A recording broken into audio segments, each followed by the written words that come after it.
सभी शिक्षक साथियों को नमस्कार। आज वीडियो में बात करेंगे कि किस प्रकार से मीना राजू मंच का उपस्थिति चार्ट तैयार किया जाता है और किस प्रकार से उसमें उपस्थिति दर्ज की जाती है। मैं मेरे विद्यालय का ही कक्षा 6 के चार्ट के माध्यम से समझाऊंगी। अगर आप चाहें तो मेरे वीडियो का स्क्रीनशॉट ले सकते हैं। आप अगर नए जुड़े हैं तो वीडियो को सब्सक्राइब व लाइक अवश्य करें।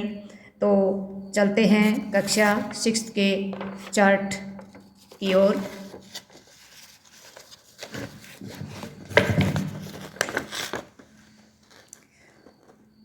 ये राजकीय उच्च प्राथमिक विद्यालय पदमपुरा खंडेला का चार्ट है। मीना राजू मंच उपस्थिति चार्ट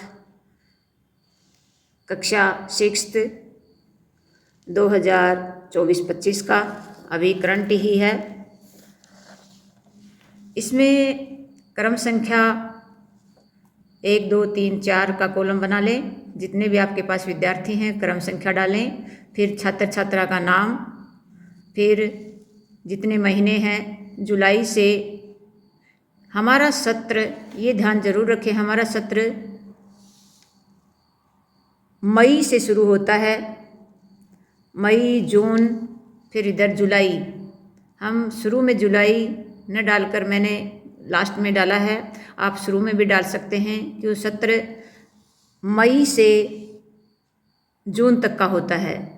इसलिए हमने जुलाई, अगस्त, सितंबर, अक्टूबर, नवंबर, दिसंबर, जनवरी, फरवरी, मार्च, अप्रैल, मई, जून तक का, और आगे कुछ और लिखना हो तो उसके लिए विशेष विवरण मैंने दे रखा है।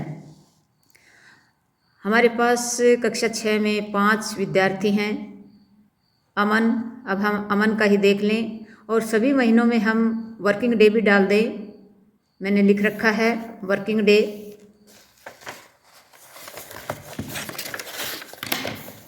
ये मैं आपको दिखाती हूँ। ये वर्किंग डे 26 दिन, ये 23 दिन, सितंबर में भी 23 दिन है, अक्टूबर में 17, नवंबर में 19। वर्किंग डे के आधार पर ही हम इनकी उपस्थिति निकालेंगे। जैसे अमन है, ये विद्यालय में 25 दिन आया है 26 में से, तो इसके ग्रीन स्केच से हमने रिमार्क दिया है और इसकी उपस्थिति हुई 96.15। जितनी भी हो आप उसका रेशियो निकाल लें, उस आधार पर उसका प्रतिशत भर दें। अगस्त माह में ये 23 में से 23 दिन आया, 100% उपस्थित रहा है। सितंबर में भी 23 वर्किंग डे थे, 23 में से 23 दिन विद्यार्थी विद्यालय में उपस्थित रहा और 100% उपस्थिति इनकी है। इसमें 17 वर्किंग डे थे, 16 दिन विद्यार्थी आया है, तो इसका प्रतिशत निकाल लें। 19 में से 18 दिन आया है, इसका प्रतिशत निकाल लें। ये ग्रीन स्टार में चल रहा है बच्चा, यानी कि विद्यालय ग्राउंड पर ये लगभग 100% उपस्थित रहा है। दूसरा बच्चा है चिंकी। चिंकी 26 में से 17 दिन उपस्थित रही है, इसका प्रतिशत निकाल लें। ये 23 वर्किंग डे में से 20 दिन विद्यालय में उपस्थित रही है। इस प्रकार से सभी बच्चों का ये निकाल लें। अब ये जो 17 दिन बहुत ही कम उपस्थित रही है, इसलिए ये रेड जोन में चली गई है ये बच्ची। और ये 23 में से 20 यानी 19 तक का अपन ग्रीन में लेते हैं, तो ये ग्रीन में है और ये येलो में है यहाँ पर, और यहाँ पर ये रेड जोन में चली गई है और यहाँ पर ये वापस ग्रीन में आ गई है। तो इस तरह से हेमंत है, ये रेड जोन में है, बहुत कम उपस्थित रहा है। इस तरह से इन बच्चों का आप जो 100% या 95% तक जो बच्चा, या 85% तक जो बच्चा लगभग है, वो ग्रीन जोन में है। उससे कम का है वो येलो में है, और जो 75 से कम है उस बच्चे को हमने रेड जोन में रखा है।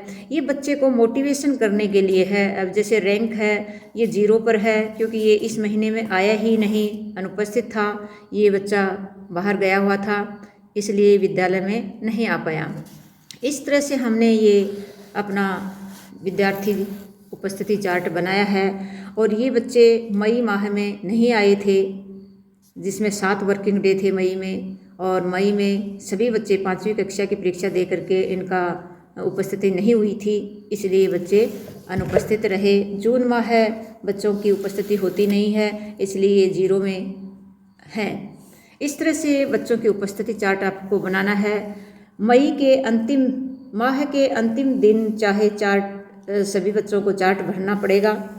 ये अध्यक्ष और उपाध्यक्ष करेंगे और अपने सहायक प्रेरकों और सहायक प्रेरकों से करवाएंगे। अगले माह की प्रथम दिनांक को प्रार्थना सभा में उपस्थिति अनुसार ताली बजवानी है, प्रधानाध्यापक ताली बजवाएंगे। जैसे ग्रीन स्टार के लिए 3 ताली बजेगी, येलो स्टार के लिए 2 तालियां बजेंगी, और रेड स्टार को मोटिवेट करना है, यानी उनको प्रेरित करना है।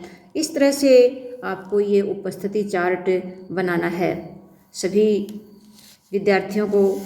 अगर आप इसका स्क्रीनशॉट लेना चाहते हैं तो आप इसका स्क्रीनशॉट ले सकते हैं। ये मैं आपके सामने पूरा दिखा रही हूँ, आप इसका स्क्रीनशॉट ले करके ये तैयार कर सकते हैं।